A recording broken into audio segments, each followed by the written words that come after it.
எபிரேயருக்கு எழுதின நிருபம் 5வது அதிகாரம் 14வது வசனம்.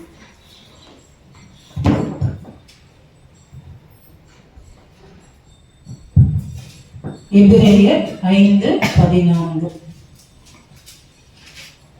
பலமான ஆகாரமானது நன்மை தீமை என்னதென்று பயிற்சியினால் பகுத்தறியத்தக்கதாக முயற்சி செய்யும் ஞானேந்திரியங்களை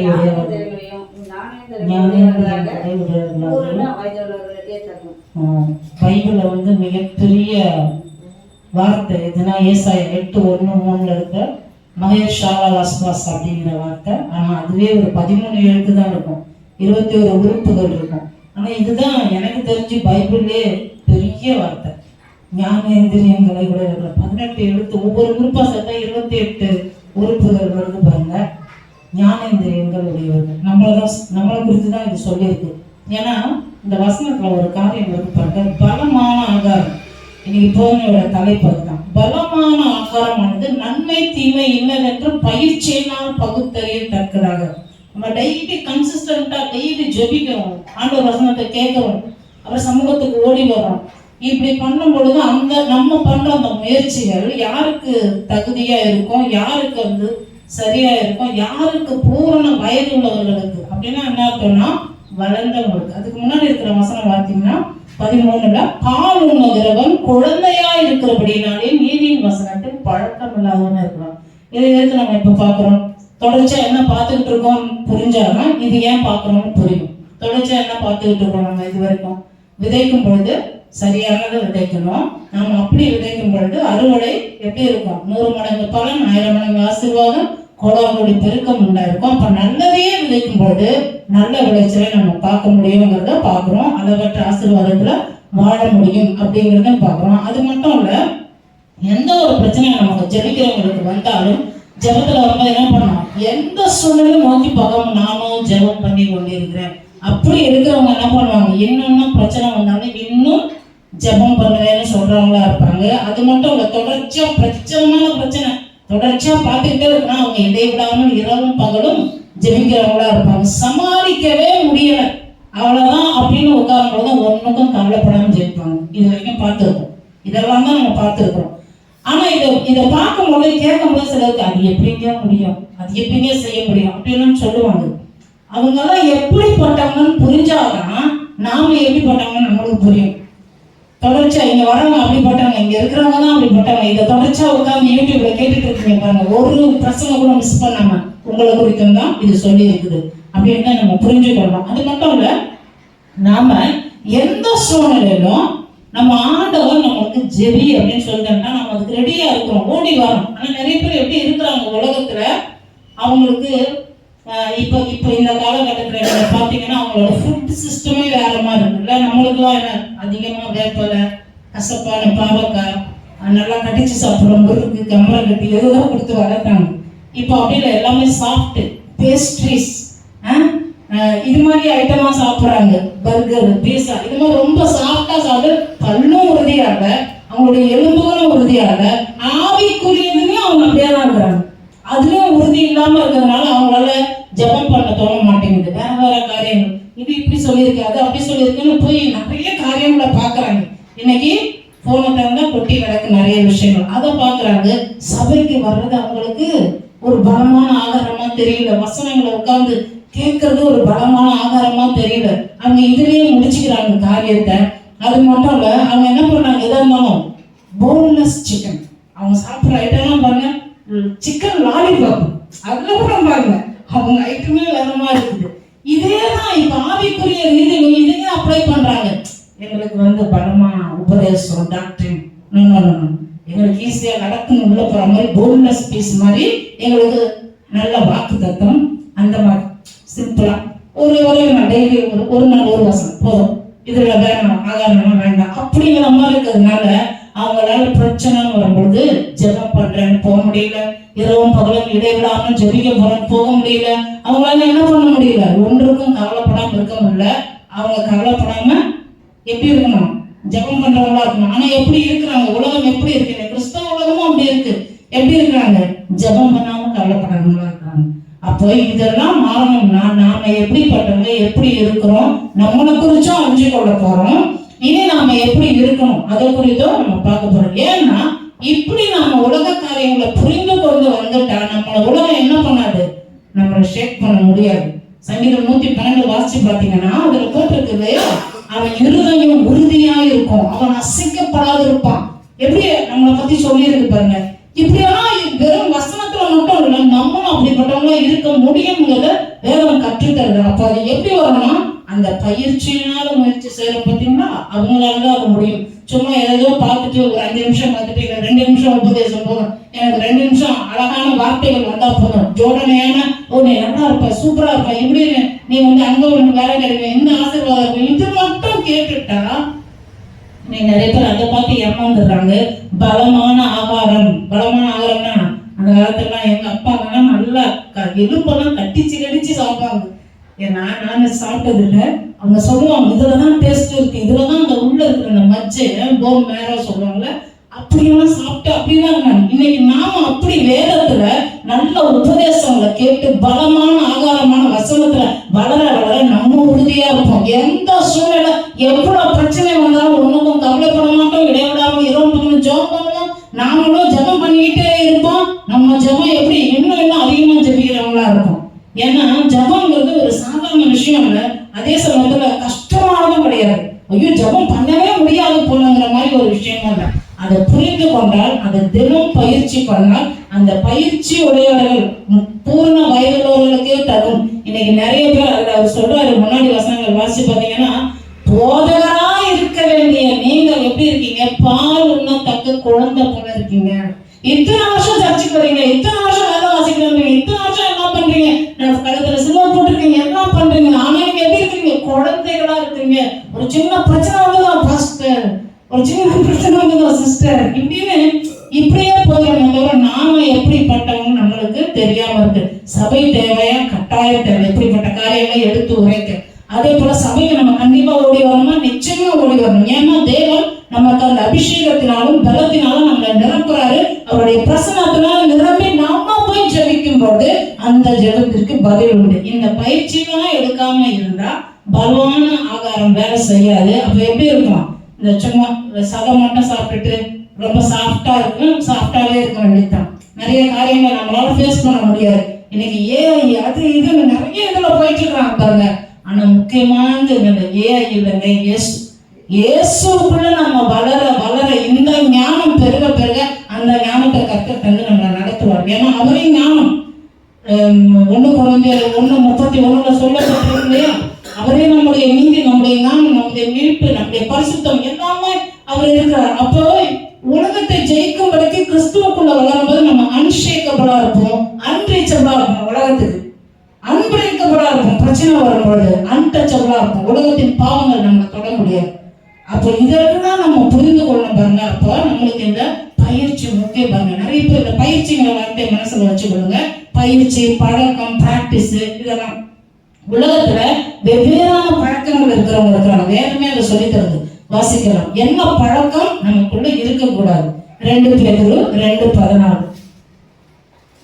2:14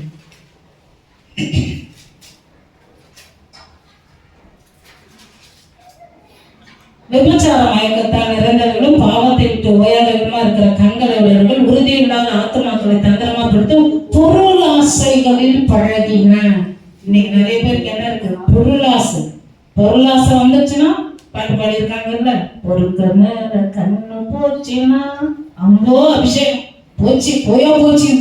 அப்ப இன்னைக்கு நிறைய பேர் பிசாசை என்ன பண்றா, இது அழகா இருக்கு, அழகா இருக்கு, இதுல போ.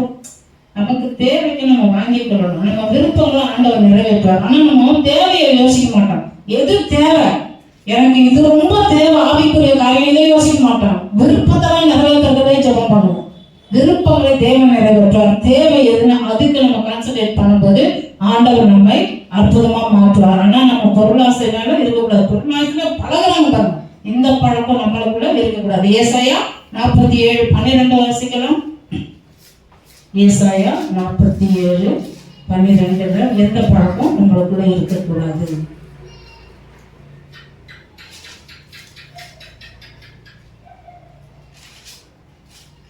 நீ உன் சிறு வயதிலே பிரயாசப்பட்டு பழகி வருகிற உன் ஸ்தம்பன வித்தைகளையும் உன் திரளான சூனியங்களையும் அனுசரித்து அவைகளால் உனக்கு பிரயோஜனம் உண்டோ?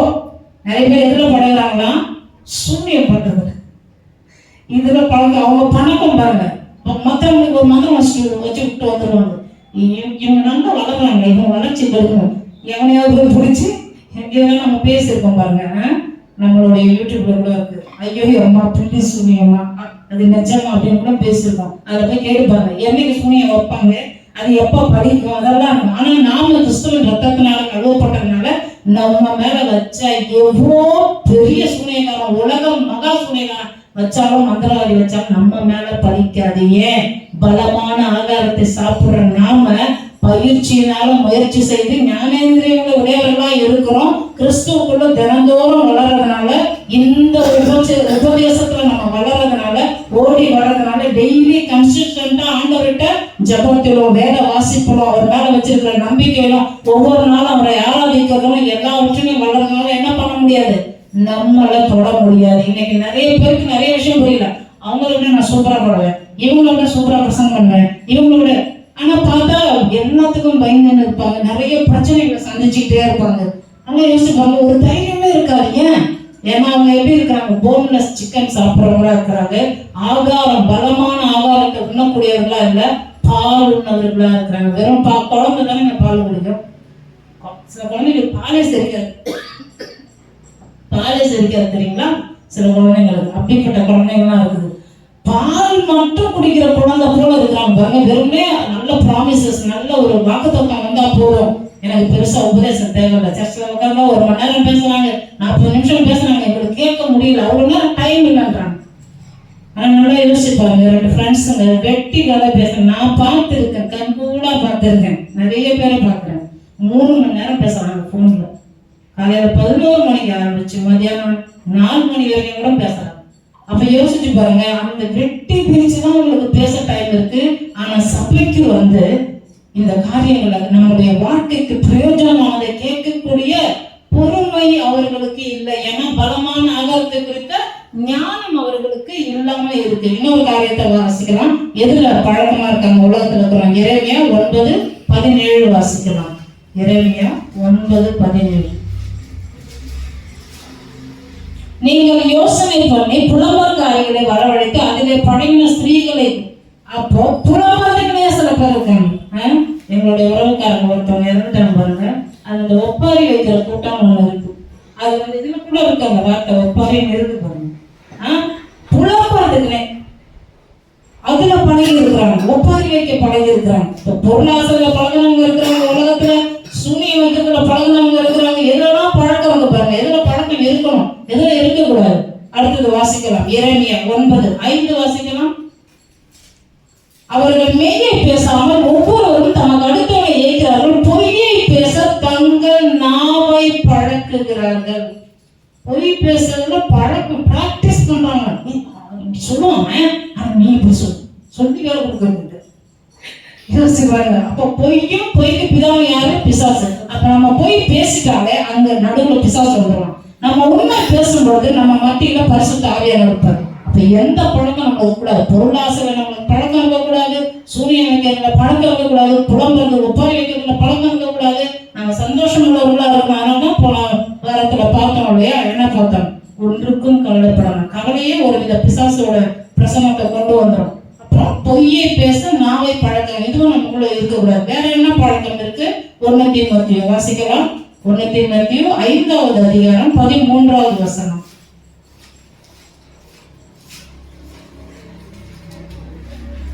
அதுவும் அல்லாமல் அவர்கள் சோர்வில் உள்ளவர்களால் வீடு வீடாய் திரிய பழகுவார்கள்.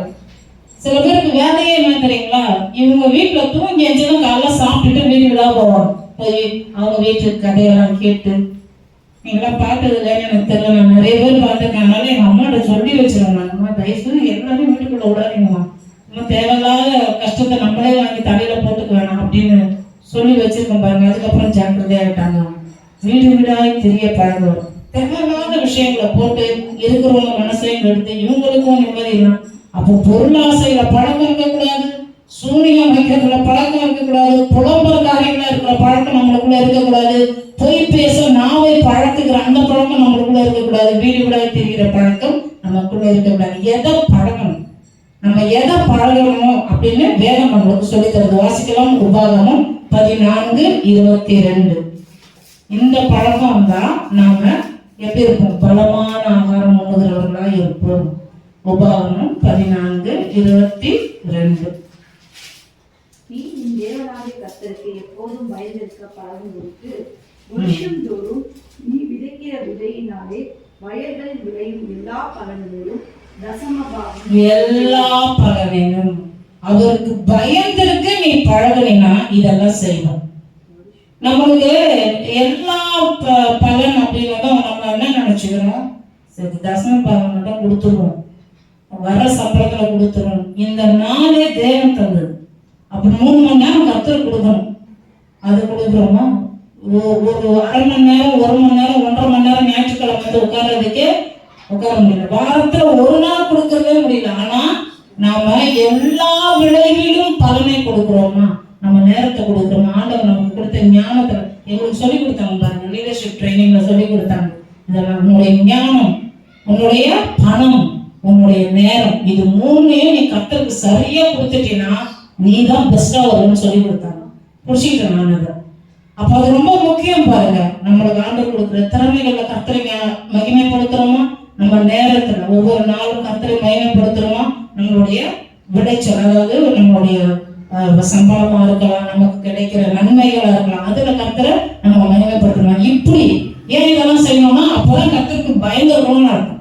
நான் கர்த்தருக்கு பயங்கரம் கணக்குல சிங்க போறது இல்லை. இதெல்லாம் நம்ம செய்யறோமா? இது ரொம்ப முக்கியம் பாருங்க. ஏன்னா நீதிமொழிகள் 3:9 என்ன சொல்லுது? உங்களுடைய எல்லா விளையும் முதற் பலனால் ஃபர்ஸ்ட் பெஸ்ட் ஆண்டவர் கொடுத்துரு. ஆனா எல்லா கணக்கெல்லாம் பார்த்து எல்லா பில்லும் பே பண்ணிட்டு கடைசியில் ஒரு 1000 ரூபாய் மீறும். எவ்வளோ? 50,000 சம்பாதிக்கிறவங்களுக்கு அந்த 1000 ரூபாய் வச்சு போனா போதும். சர்ச்சில் ஒரு அப்படி இல்லை பாருங்க. நீ எல்லாத்துலயும் ஃபர்ஸ்ட் பெஸ்ட் ஆண்டவர் கொடுத்தா நீ தான் எல்லாத்துலயும் ஃபர்ஸ்ட் பெஸ்ட் அவரு வைப்பார். அவர் வைக்கிறனா நம்ம இதெல்லாம் செய்யணும். இது யாருக்கு தெரியுங்களா? பலமான ஆகாரம் பண்ணுகிற அந்த பயிற்சி செஞ்சு முயற்சியில வெற்றி பெறாங்க பாருங்க. அப்போ யாரெல்லாம் யூடியூப்ல பார்த்தாலும் சரி, சபையில இருக்கிறவங்களும் சரி, நம்ம இப்படிப்பட்டவங்களா இருக்கும் பொழுது நம்முடைய காரியங்கள், நம்ம பண்ற ஜெபத்துக்கெல்லாம் பதில் கிடைக்கும். ஒன்றுக்கும் கவலைப்படாமல் நம்மளால ஜெபிக்க முடியும். நிறைய பேர் ஆச்சரியப்படுறாங்க, எப்படி கவலைப்படாமல் ஜெபிக்கிறது? அது எப்படி இன்னும் ஜெபிக்கிறது? அது எப்படி நானும் ஜெபம் பண்ணி கொண்டு எப்படி ஜெபம் பண்ண முடியும்? இந்த நேரத்துல கண்ணீர் தானே வருங்க. நம்ம பிராக்டிஸ் பண்ண பயிற்சியினாலே, பயிற்சி டெய்லி பயிற்சி பண்றவங்க பாருங்க, அவங்களுக்கு அது பெரிய கஷ்டமா இருக்காது. அவங்க அதுல முயற்சி செஞ்சு என்ன பண்ணுவாங்க? அதுல வெற்றியும் பெறுவாங்க. சில பேர் நானும் முயற்சி செஞ்சு போவாங்க, அவங்களால வெற்றி பெற முடியாது. ஏன்னா ஒரு 10 நிமிஷம் ஜெபிக்க முடியாது. எப்படிதான் நீங்க 3 மணி நேரம் ஜெபிக்கிறீங்க? நம்மளை பார்த்தா அவங்களுக்கு எரிச்சல் வரும். ஏன்னா பயிற்சி, தினந்தோறும் பயிற்சி, கரெக்டாக சொல்லிக் கொடுக்க அதை கீழ் பண்ணிடணும் பாருங்க. அது ரொம்ப முக்கியம். 2 சாமுவேல் 22:35, சங்கீதம் 18:34. இதுல ஏதாவது ஒரு வசனத்தை வாசிங்க. ரெண்டுமே ஒரே காரியங்களை சொல்லுது. சங்கீதம் 18:34 வாசிக்கலாமா? ஏன்னா தாவீதோட ஸ்டோரி அது. அவன் அந்த சங்கீதத்தையும் பாருங்க, அவனோட ஸ்டோரி 2 சாமுவேல்லையும் வருது. சங்கீதம் 18:34 வாசிங்க. வெண்கலவில்லும் என் புயங்களால் வளையும்படி என் கைகளை யுத்தத்திற்கு பழகி வைக்கிறார். அப்ப ஆண்டவர் நம்ம யுத்தத்திற்கு பழக்கி வைக்கிறார். அவருக்கு நம்ம பயப்பட பழகும் பொழுது, முதல் வசனத்துல வாசிச்சோம்னா உபாகம் 14:22, அவருக்கு பயந்திருக்க பழகும் போது அவர் என்ன பண்றாராம்? நம்மளை யுத்தத்துக்கு பழக்க வைக்கிறார். அதுதான் சொல்லிட்டு இருக்கோம். பலமான ஆகாரம் எப்படி நம்ம ஜெபம் பண்ணணும், எப்படி இடைவிடாம ஜெபம் பண்ணணும், எப்படி இன்னும் ஜெபம் பண்ணணும், எப்படி ஒன்றுக்கும் கவலைப்படாம ஜெபம் பண்ணணும்னா நம்மளை அவரே பழக்க வைப்பார். நம்மளை புதியதும் கூர்மையான பற்களோட எந்தெல்லாம் மாத்திடுவார். அவர் மாற்ற முடியுங்க. அப்ப அவருக்கு பயந்திருக்கும் பொழுது அவரே நம்மளை பழக்க வைக்கிறார். இது தாவீதுங்க, இவன் போய் போர் பண்ணாங்க. இப்போ நம்ம ஆவிக்குரிய போர் பண்ணிட்டு இருக்கிறோம். ஜெபிக்கும் பொழுது நிறைய போராட்டம் இருக்கு. பிசாசு விட மாட்டேங்கிறான், தூக்கத்தை கொண்டு வரான், பைபிளை திறக்கணும் தான் தூக்கம் வருது. இதெல்லாம் ஒரு போராட்டம், இதெல்லாம் ஒரு யுத்தம். நம்ம புரிஞ்சுக்கணும். இதை புரிஞ்சுக்கிட்டு அதுக்காக ஜெபிக்கிறதுக்கு முன்னாடி ஒரு ஜெபம் பண்ணிட்டோம்னா அப்ப நம்ம சரியாயிடுவோம். ஏன்னா போன பகுதியில நம்ம பார்த்தோம் இல்லையா, வேரோடு பிடிங்கி போறாங்க. நீங்க என் வாழ்க்கையில வைக்காத நிறைய பேர் இதை வேரோட பிடிங்கி போறேன், இவனை வேரோட பிடிங்க போறேன், இதெல்லாம் சொல்லிட்டு நடக்குது. நான் சொன்னவங்க, ஏன்னா பயிற்சி இல்லை, முயற்சி செய்யறாங்க, பயிற்சி இல்லாம ஒரு முயற்சி செய்யும் போது அது பாவத்தக்க குழந்தைகளா இருக்கிறாங்க அப்படிங்கிறத நம்ம புரிந்து கொள்ளணும். அப்போ இந்த பயிற்சி எவ்வளவு முக்கியம் பாருங்க. ஏன் இந்த பயிற்சி செய்யும் பொழுது இதோட ரிசல்ட் என்ன?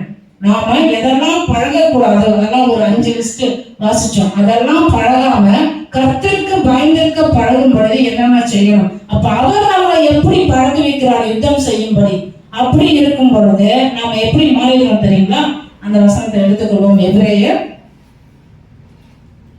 5:14.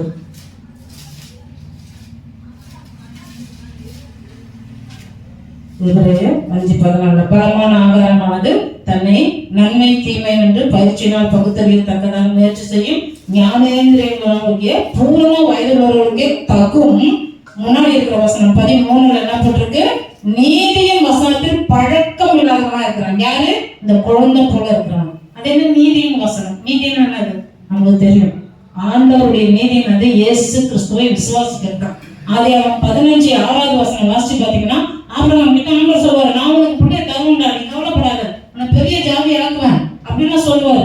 அவன் கர்த்தரை விசுவாசிக்கான அந்த வசனம் வரும். அதை அவர் அவனுக்கு நீதியாக இருந்தான். அதான் நீதி. இன்னைக்கு நிறைய பேருக்கு அந்த விசுவாசம் இல்லை. நம்ம போய் என் முயற்சியில் ஏதாவது பண்ணிடலான்னு போறாங்க, வாய்க்க மாட்டேங்க. கர்த்தரை நம்புகிறவர்கள் கர்த்தரை நம்பிதான் ஜெயம் பெற முடியுமே தவிர, நான் கிறிஸ்தவன்னு சொல்லிக்கிட்டு சுய முயற்சி செய்யப்படும். அப்போ ஒண்ணுமே செய்யக்கூடாது.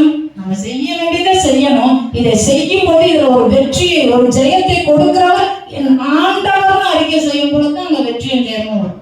ஆனா என்ன பண்றோம்? சுயத்துக்கு நம்ம இடம் கொடுத்துட்டா அங்க வராது பாருங்க. ஏன்னா 1 பேதுரு 2:3 என்ன சொல்லுது? வாசிக்கலாம். 1 பேதுரு 2வது அதிகாரம் 3வது வசனம். அவருடைய கற்பனைகளே நீங்கள் ரட்சிப்பு கேட்டு வளரும்படி புதிதாய் பிறந்த குழந்தைகளைப் போல திருவசனமாக கலங்கம் இல்லாத ஞானப்பாலின் மேல் வாஞ்சையா இருக்கு. சில பேருக்கு வாஞ்சை இருக்கு, ஆனா வேற எதிர் மேலேயோ வாஞ்சை இருக்கு, வேற காரியங்கள் மேலாம் வாஞ்சை இருக்கு. வாஞ்சை இருந்தா போதாது, அந்த பயிற்சியினால முயற்சி செய்யும் பொழுது அந்த வாஞ்சை கூட சேர்ந்து என்ன பண்ணுது? அந்த காரியங்களை நமக்கு வாழ்க்கை செய்யுது. சரி, இப்படி இருக்கும் பொழுது இன்னும் அதிகமா ஜெபிக்கும் பொழுது, இரவு பகலும் இடைவிடாம ஜெபிக்கும் பொழுது, தொடர்ச்சி ஆண்டவருக்குள்ள ஒண்ணுக்கும் கவலைப்படாம நான் ஜெபிக்கிற ஆளா இருக்கும்போது நமக்கு என்ன கிடைக்குது? இந்த பயிற்சி. நம்ம டெய்லியும் பயிற்சி பண்றோம் இல்லையா? இந்த பயிற்சி எதை கொண்டு வருது? பாட்டு கூட பாடினாங்க பாருங்க. கர்த்தர் கூட செலவு பண்ற ஒவ்வொரு நிமிஷம் ஒரு இப்படின்னு சொல்றோம் பாருங்க, அந்த ஃபிராக்ஷன் ஆஃப் செகண்ட் அது கூட வீணா போகவே போகாது. கர்த்தர் அதெல்லாம் பார்ப்பார். யோபு 22:21 வாசிக்கலாம். யோபு 22வது அதிகாரம் 21வது வசனம்.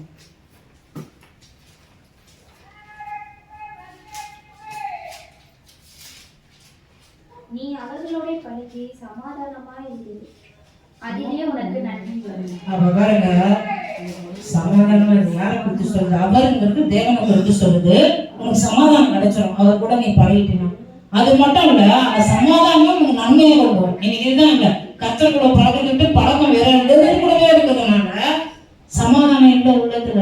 இன்னைக்கு நிறைய பேர் பாருங்க கிறிஸ்தவங்களா இருப்பாங்க, சமாதானமே இல்லைங்க. வீட்டுக்குள்ள வந்தாலும் நிறைய பிரச்சனைகள் நம்மளுக்கு இருக்கும். ஆனா நம்ம வீடு நம்ம ஜெபிக்கிற இடத்துல வந்து உட்கார்ந்து பாருங்களேன், அப்படி ஒரு தெய்வீக சமாதானம் இருக்கும். அங்க நம்ம உட்கார்ந்துட்டோம்னா நம்மளுக்கு இருக்கிற அந்த சமாதானத்தை வார்த்தையால விவரிக்க முடியாது. நம்ம ரொம்ப கஷ்டத்துல துயரத்துல ரொம்ப யோசனையில இருப்போம். ஆனா நமக்கு நம்ம ஜெபிக்கிற இடத்துக்கு வந்து பாருங்க, அந்த சமாதானம் நன்மைகளை தான் கொண்டு வரும். இந்த 2 காரியங்கள் நமக்கு இருக்கு. அது மட்டும் இல்லை, இது பழைய ஏற்பாட்டுல வாசிச்சோம். புதிய ஏற்பாடு என்ன சொல்றது? எபிரேயர் 12:11 வாசிக்கலாம். எபிரேயர் 12:11.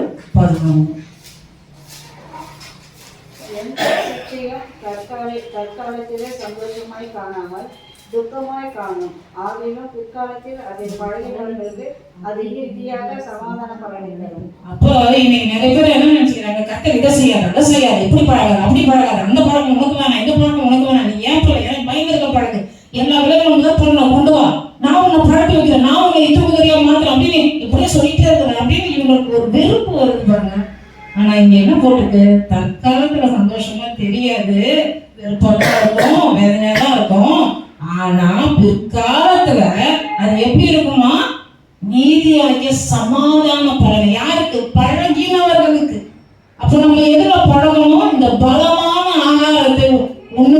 நாட்களாக தினந்தோறும் அதுல பழகும் பொழுது சின்ன வயசுல இருந்து எங்க அப்பா வந்து ஒரு பொருளை எடுத்தினா அதே இடத்துல வைக்கணும்னு ரொம்ப ஸ்ட்ரிக்டா இருப்போம். அதெல்லாம் எங்களுக்கு ரொம்ப கஷ்டமா இருக்கும்.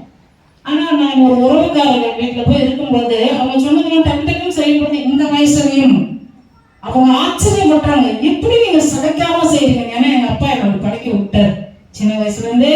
அது எங்களுக்கு அப்ப கஷ்டமா இருந்தது. அப்ப என்ன சரி அப்புறம் தான் வைக்கிறேங்க அப்படின்னா கூட இல்லைங்க உடனே அதை அவங்க வச்சு அதே இடத்துல வை, நாளைக்கு ஒரு ஞாபகம் வரும். இந்த பொருள் இங்கதான் இருக்கணும் எனக்கு ஞாபகம் வரும். அப்ப திரும்ப திரும்ப திரும்ப நம்ம செய்யும் போது ரெப்பிட்டிஷன் மேக்ஸ் ரெஜிஸ்ட்ரேஷன். நாம திரும்ப திரும்ப தேவனுடைய ஆலயத்துக்கு வரும் பொழுது இதையே கேட்கும் பொழுது கேட்ட வசனம் தான். இன்னைக்கு வேற வெளிப்பாட தேவன் கொடுத்திருக்கிறாரு, கேட்ட காரியங்கள் தான், ஆனால் கர்த்தர் என்னை அற்புதமா நடத்துகிறார் அப்படின்னு நம்ம ஓடி வந்து உட்கார்ந்து கேட்க கேட்க என்ன ஆகுது, நம்மளுக்கு அது நீதியின் எதை கொடுக்குதாது கடைசி லைன் பாருங்க, அது நீதியா சமாதான பலன். இந்த சமாதானம் நம்மளுக்குள்ள இருந்துச்சுன்னா இந்த சமாதானத்திலிருந்து ஏறெடுக்கிற ஜபம் எல்லாமே பதிலை கொண்டு வரும். நிறைய பேருக்கு இந்த ரகசியம் தெரியல. அது இவங்க ஜபிச்சா நடக்குது, அவரு ஜபிச்சா நடக்குது, இந்த சிஸ்டம் ஜபிச்சா நடக்குது. ஏன் நாமளும் எல்லாமே எப்படி எனக்கே நடக்கல? சமாதானத்துல வந்து ஜபிக்கணும், ஒழுங்காக கவலைப்படாம ஜபிக்கணும், தொடர்ந்து இரவு பகலும் இந்த பயிற்சி இருக்கணும், இந்த பலமான ஆகாரம். ஏன்னா வேத உபதேசங்களை என்ன சொல்லியிருக்கு, எலும்புகள் போல இருக்கும். அப்போ எலும்புகளுக்கு ஒப்புட்டு இருக்குன்னா எலும்பே இல்லாம குழந்தைகளும் வந்து அது கீழே தான் விடும் இல்லையா?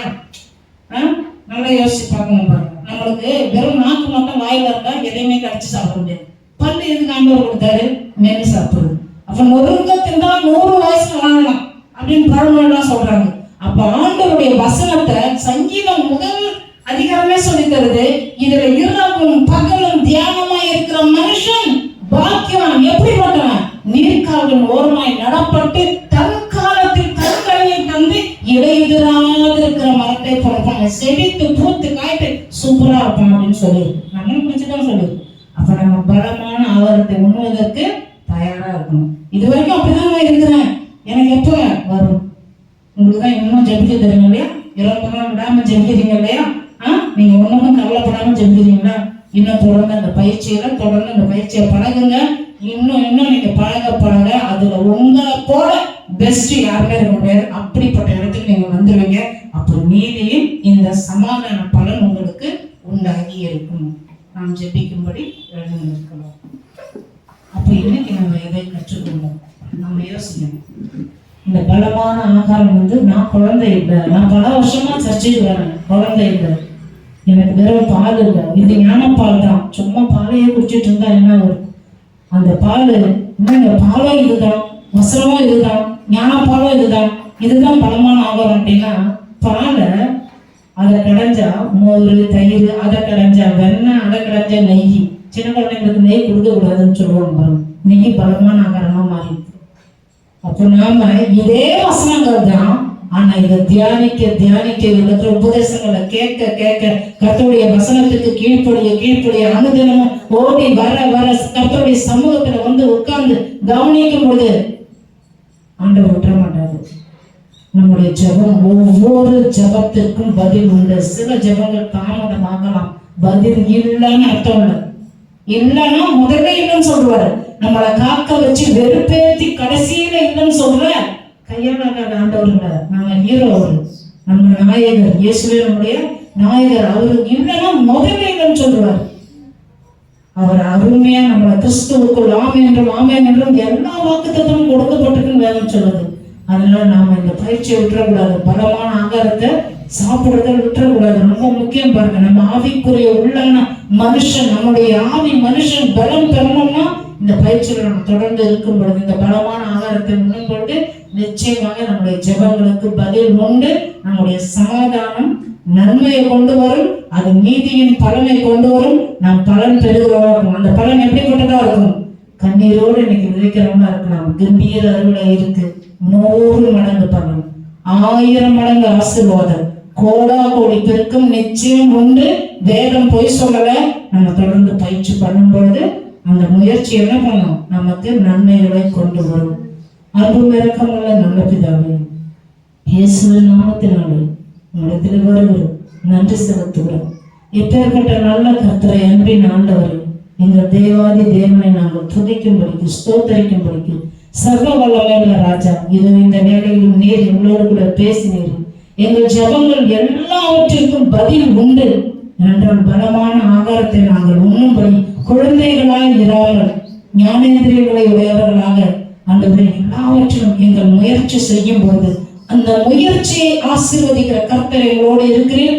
சமாதான பலனை தருகிறீர். கர்த்தருக்கு பயந்து நாங்கள் எல்லா விளைவின் முதல் பலனிலும் உண்மை கனம் படுத்தும் பொழுது அந்த கனத்தை நீ மகிமைப்படுத்துகிறீர் ஆண்டவரே. அதற்காக நாங்கள் நன்றி செலுத்துகிறோம். நீர் எங்கள் கைகளை யுத்தத்திற்கு பழக்குவிக்கிறீர் ஆண்டவரே. நாங்கள் ஆவிக்குரிய யுத்தத்தில் ஜெபிக்கும் பொழுது அந்த யுத்தத்தில் வெற்றி எங்களுடைய ஆண்டவரே.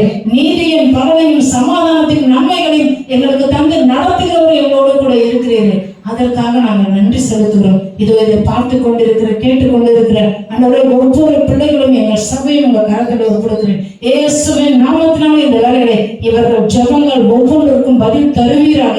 இயேசுவின் நாமத்தினாலே இவர்கள் பாலுணுகிற குழந்தையா இராமல் இன்னும் பயிற்சி செய்யட்டும். கிறிஸ்துவின் நாமத்தினாலே முயற்சி செய்யட்டும்.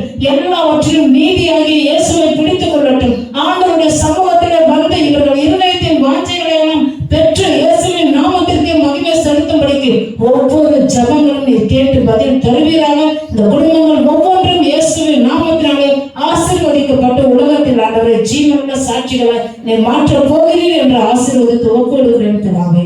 ஆமென். என் ஆத்துமாவே கர்த்தரை ஸ்தோத்திரி, என் முழுவதுமே அவருடைய பரிசுத்த நாமத்தை ஸ்தோத்திரி. என் ஆத்துமாவே கர்த்தரை ஸ்தோத்திரி, கர்த்தர் சகல உபகாரங்களும் மறவாதே. ஆமென்.